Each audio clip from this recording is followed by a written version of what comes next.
en la próxima sí pueda estar con nosotros. El mensaje que vamos a estudiar ahora lleva por título: No hay iglesia perfecta. No existe la iglesia perfecta. Efesios capítulo 6, versículo 12. Porque no tenemos lucha contra sangre y carne, sino contra principados, contra potestades, contra los gobernadores de las tinieblas de este siglo, contra huestes espirituales de maldad en las regiones celestes. Vamos a inclinar nuestro rostro, vamos a orar. Querido Dios que estás en los cielos, gracias, porque nos tienes iniciando el año en tu santo templo. Y hoy que vamos a estudiar tu palabra, te pedimos que la bendigas y puedas bendecir la vida de cada uno de los que tenemos el privilegio de estar aquí en tu casa. Quédate con cada uno de nosotros, en el nombre de Jesús. Amén. La Biblia dice: no tiene lucha contra carne ni sangre. Su lucha no es contra ningún miembro de la iglesia, no es contra nadie de manera personal. Algunas veces en el camino el enemigo nos presenta como si nuestras luchas fueran de manera personal, pero no es así. Pero quisiera preguntar en esta oportunidad, si usted pudiera enumerar 10 defectos que tiene la iglesia de Michapadula, ¿cuáles serían? No me los tiene que decir, pero piense en su mente en 10 defectos que le gustaría mejorar de la iglesia. En cierta ocasión había un club de parejas, de esposas, solo era de esposas, era un club de esposas donde iban continuamente a terapia y se mantenían hablando de problemas familiares y cómo superarlos. Cuando terminó la reunión, le dijeron de que cada esposa tenía que llegar a su casa y hablar con su pareja, con su esposo, y decirle: amor, dime cuáles son los 10 defectos que más detestas en mí. Y yo no me voy a enojar, simplemente quiero escuchar. Y el esposo se le queda viendo y le dice: ¿estás segura de lo que me estás pidiendo? Él dice: sí, ven, no estoy enojada. Saca los 10 defectos y dime. Y entonces le dice el esposo: 1, 2. 1, 2. Gracias. Y dice el esposo: bueno, está bien, pero te lo voy a decir cuando regrese del trabajo. Entonces la esposa se quedó pensando todo el día cuál va a ser el listado que va a traer. Y el esposo pasó por una floristería y se quedó viendo las flores allí y encontró 10 rosas hermosas. Y le dice al vendedor: ¿ustedes hacen entregas a domicilio? Y le dice: sí. Entonces le da la dirección y hace el ramo de 10 rosas y le escribe en una tarjetita: a pesar de tus errores, te amo. Y se lo envió. Y llegó el mensajero a la casa, tocó y le dice: ¿aquí vive fulana de tal? Sí, yo soy. Aquí le hacen un envío.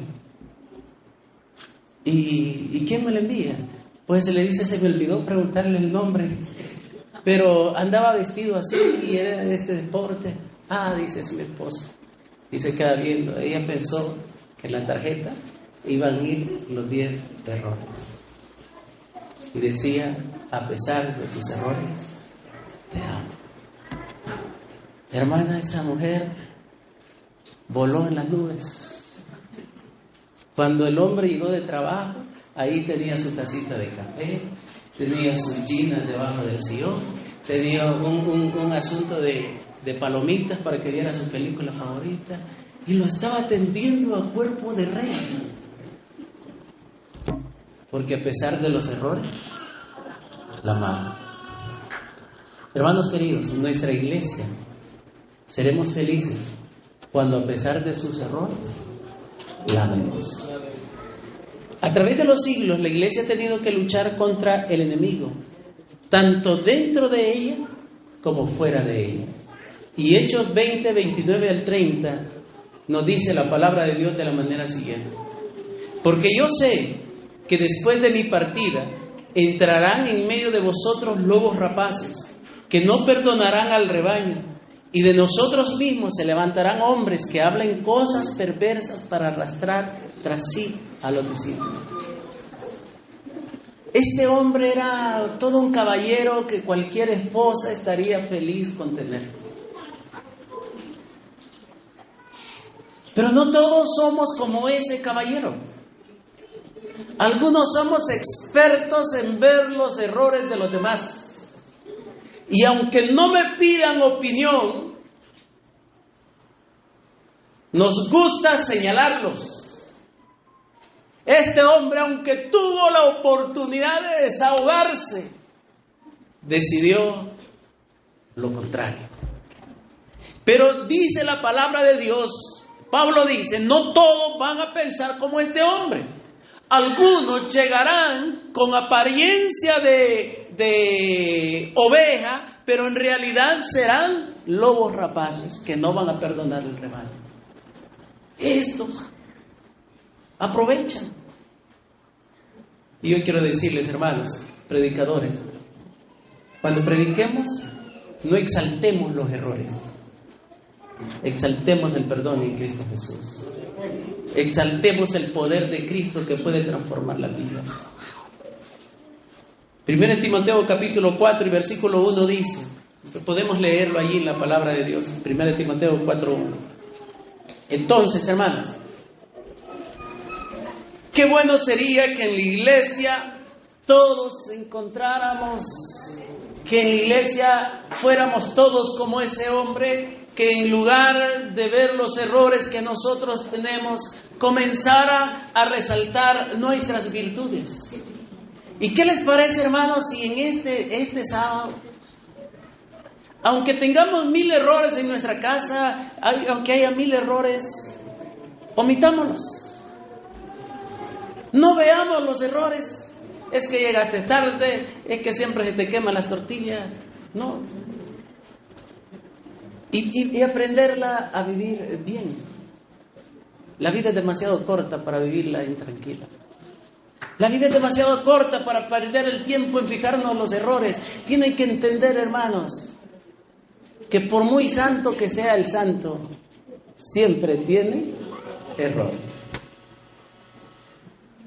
Y 1 Timoteo 4 y versículo 1 dice, pero el Espíritu dice claramente que en los postreros tiempos algunos apostatarán de la fe, escuchando a espíritus engañadores y a doctrinas de demonios. Entonces la palabra de Dios nos dice, tengan cuidado, porque el enemigo muchas veces no está fuera, sino que el enemigo muchas veces está dentro.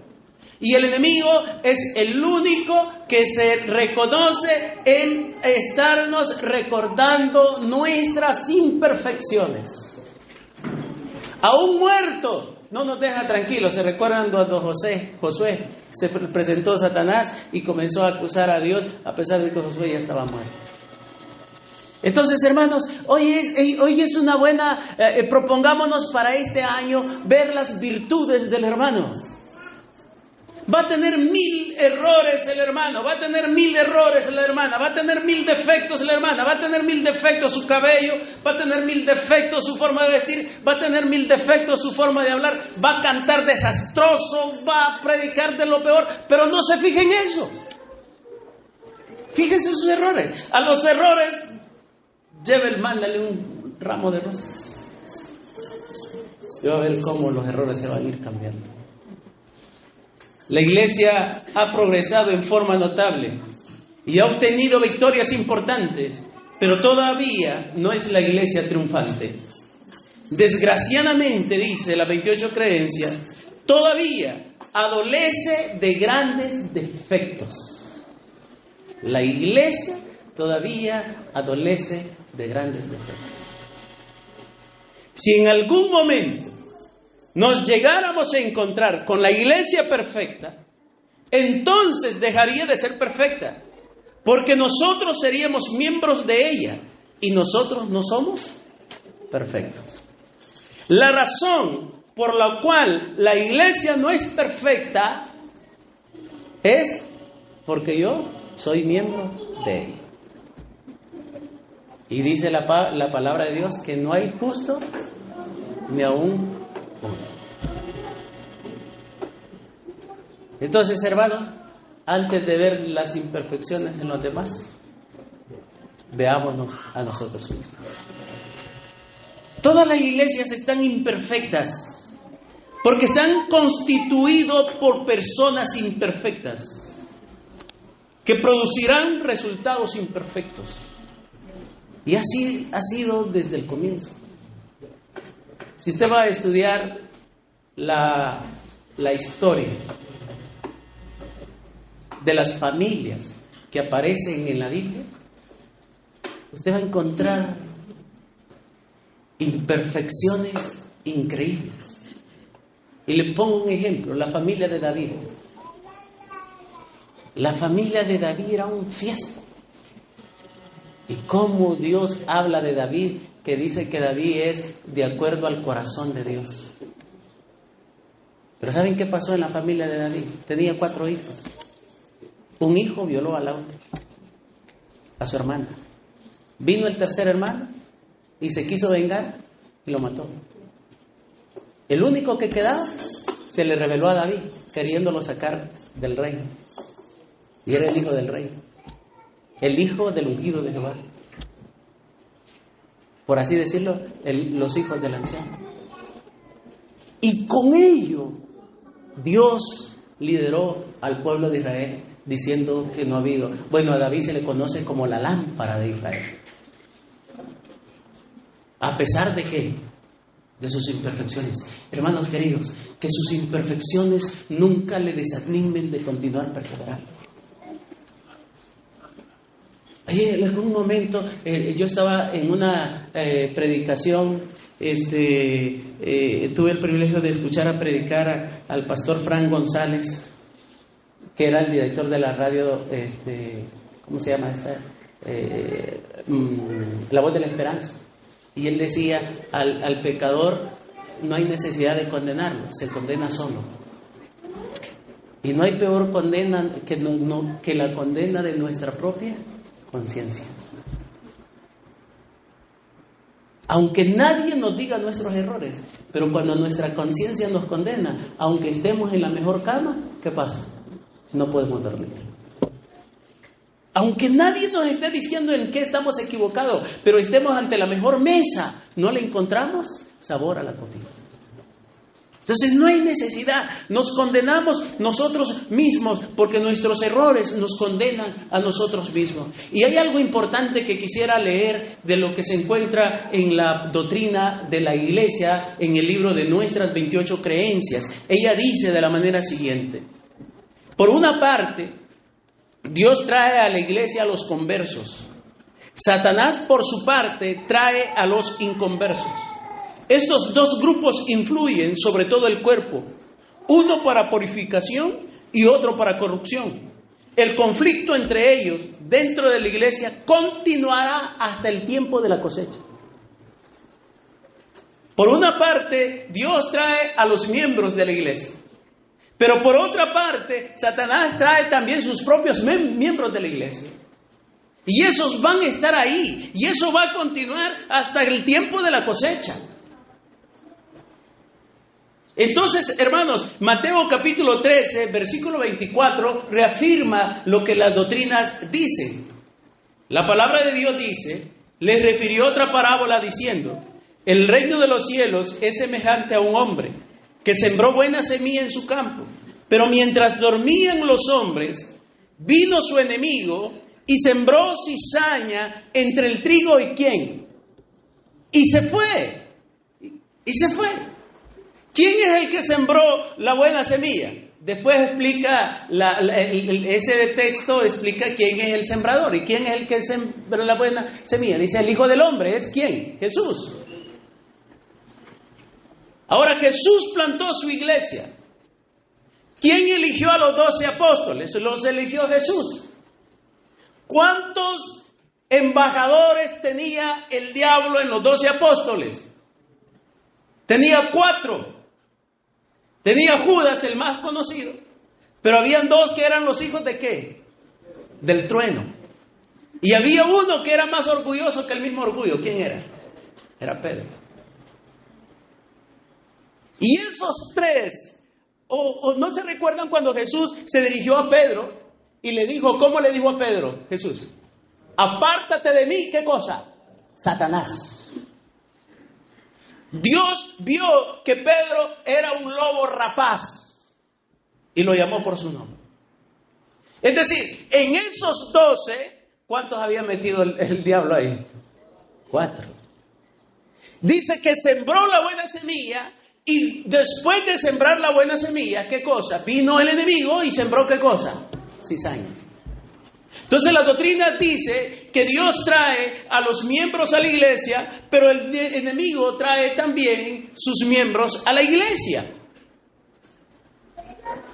Mateo 13, versículo 30 dice, dejad crecer juntamente lo uno y lo otro hasta la siega.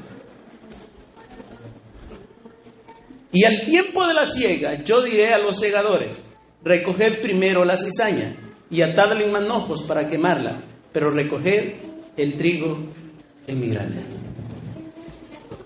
El hecho que hoy no se haga nada, no significa que nunca se va a hacer. Llegará su momento que Dios pondrá a todo en su lugar. Entonces, hermanos, cuando hayan dificultades dentro de la iglesia, antes de tomar una decisión, antes de emitir un juicio, piensen, lo que la iglesia me está haciendo, lo que yo estoy sufriendo, ¿es de parte de las ovejas que están dentro de la iglesia? ¿O es de parte de los lobos que están dentro de la iglesia? No, la mayoría, hermanos, que está fuera de nuestra iglesia, la mayoría que hace 14 años fue miembro y hoy no es miembro, ¿sabe qué dicen? ¿Por qué están fuera? ¿Por culpa de quién? De los miembros. La mayoría dice eso.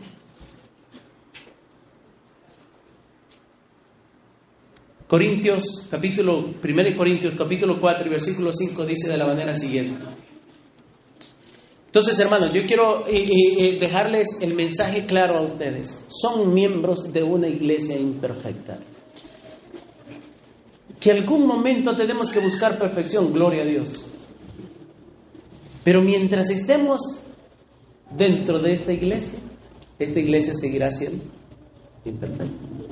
Y por más que usted se frustre, por más que usted critique, por más que usted la quiera cambiar, las imperfecciones van a seguir. Vean lo que dice 1 Corintios 4:5. Así que no juzguéis nada antes de tiempo, hasta que venga el Señor, el cual aclarará también, ¿qué dice la palabra de Dios? Lo oculto de las tinieblas, y manifestará, ¿qué cosa? Las intenciones del corazón. No, Dios no solamente va a castigar lo que se hizo, Dios también va a castigar lo que se pensó hacer. ¿Sabe cuál fue el pecado por el cual Dios derramó lluvia para el diluvio? Génesis 6:5 dice que el pecado más grande que fue que los pensamientos de los hombres era de continuo al mal. No lo habían llegado a hacer, habían hecho un montón de maldades, pero lo que había en su mente era peor de lo que hacían. Entonces, hermanos, nosotros podemos ser buenos miembros, pero nuestra mente puede ser muy mala. Y tal vez no hagamos ni la décima parte de lo que podríamos llegar a hacer. entonces Dios también va a castigar hasta los pensamientos. La iglesia no es la iglesia que deseamos, pero es la iglesia que tenemos. Se puede querer una mejor iglesia, una mejor entrega, que todos estudien, que todos salgan a hacer obra misionera, una iglesia más comprometida. Pero si no tiene ese tipo de iglesia, ame la iglesia que tiene. Puede querer mejores líderes más consagrados, pero si no tiene esos líderes, ame a los líderes que tiene. Esos son los que tienen. No podemos esperar más. Aprendamos a aceptarla con nuestros errores, con sus errores. Nuestras críticas jamás van a lograr que cambien las cosas, aunque tengamos la oportunidad de hacerlo. Pero en lugar de criticar, mejor un ramo de rosas. ¿Qué debemos hacer con la iglesia imperfecta? Yo quiero decirles que con esa iglesia imperfecta, Dios tomó la decisión de amarla a pesar de sus defectos. ¿Ustedes creen que Dios ama a la iglesia porque la iglesia es perfecta? Dios la ama porque tomó la decisión de amarla. Veamos lo que dice Efesios capítulo 5 y versículo 25. Efesios 5, 25.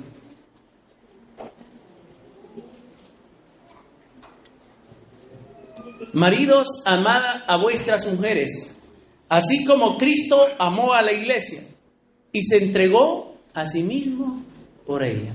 ¿Qué dice la palabra de Dios? Cristo, ¿qué cosa? Amó a la iglesia y se entregó por ella.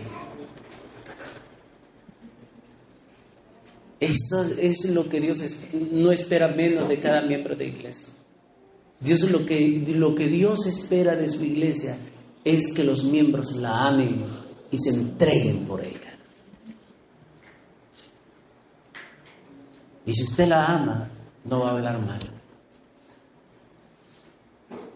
Los defectos de mi esposa se quedan conmigo.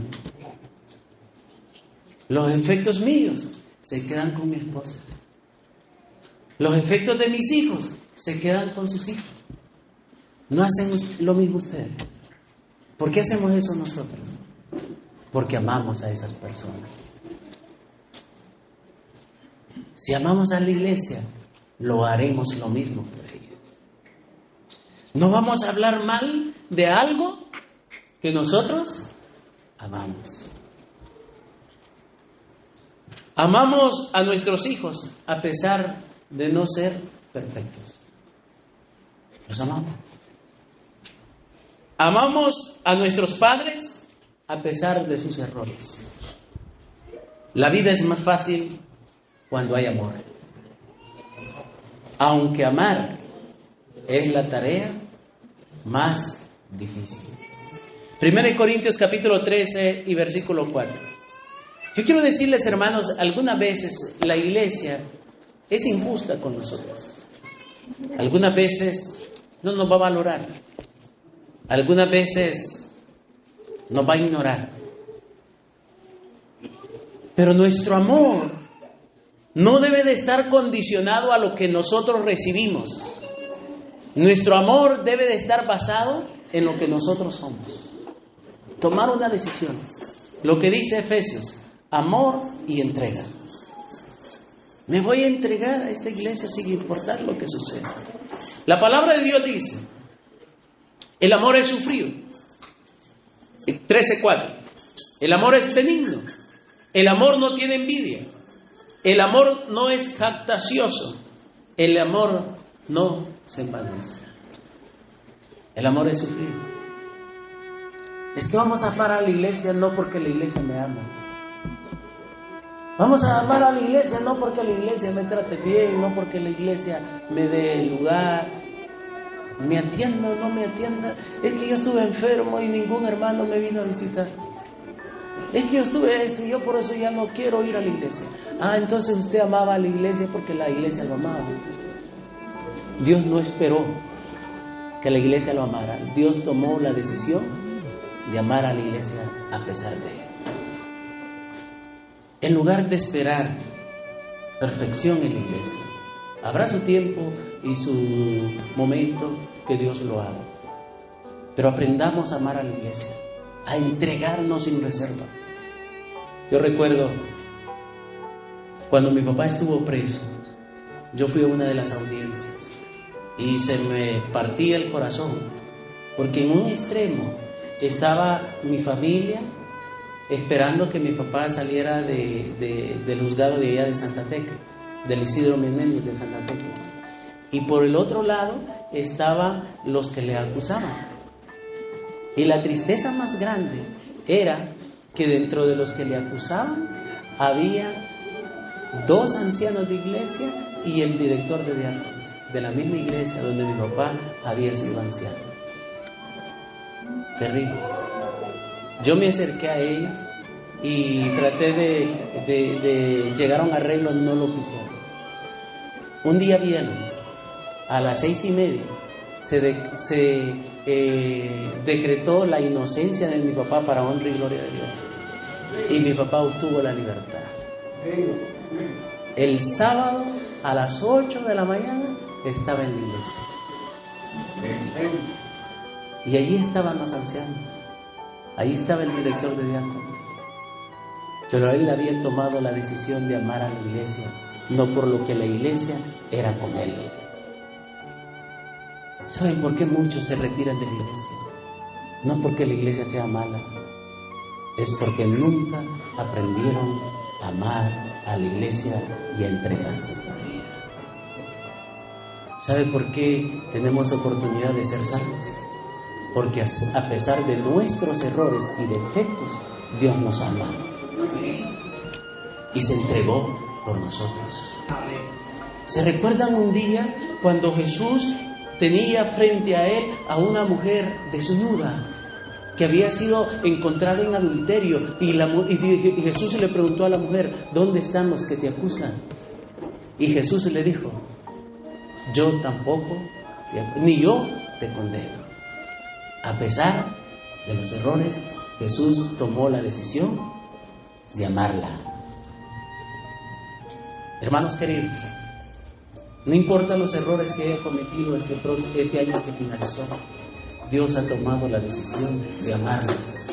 Lo menos que nosotros podemos hacer es amar a la iglesia y entregarnos por ella, así como Cristo nos amó y se entregó por nosotros. Que el Señor pueda bendecirnos en esta oportunidad. Amén.